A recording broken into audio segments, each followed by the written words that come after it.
اخبار کوتاه، دقیق و مهم روز چهارشنبه.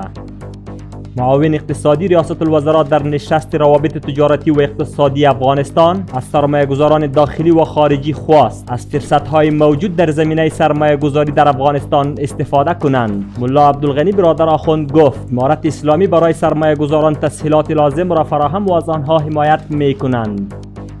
اعضای هیئت تجارتی امریکا که به کابل آمده اند میگویند برای آزادسازی ذخایر ارزی منجمد شده و رفع تحریم ها بر سیستم بانکی افغانستان تلاش میکنند. این هیئت می افزاید امارت اسلامی امنیت کامل سرمایه گذاران را تامین و هر گونه تسهیلات را برای آنها فراهم کرده است.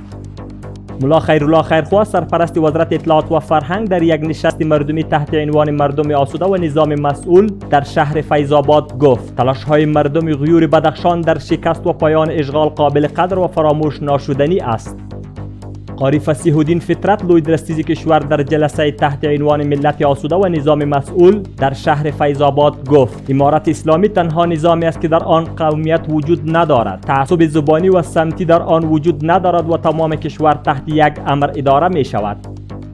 شیخ عبدالباقی حقانی رئیس اداره ملی امتحانات می گوید در کنار فراهم شدن دیگر سهولت ها در پروسه امتحان کانکور زمان اخذ امتحان نیز به 4 ساعت افزایش یافته است.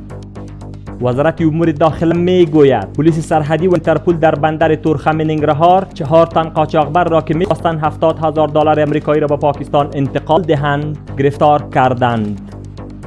کار اعمار کارخانه پروسس سنگ کرومایت به هزینه 85 میلیون افغانی در ولسوالی محمد آقای ولایت لوگر آغاز شد.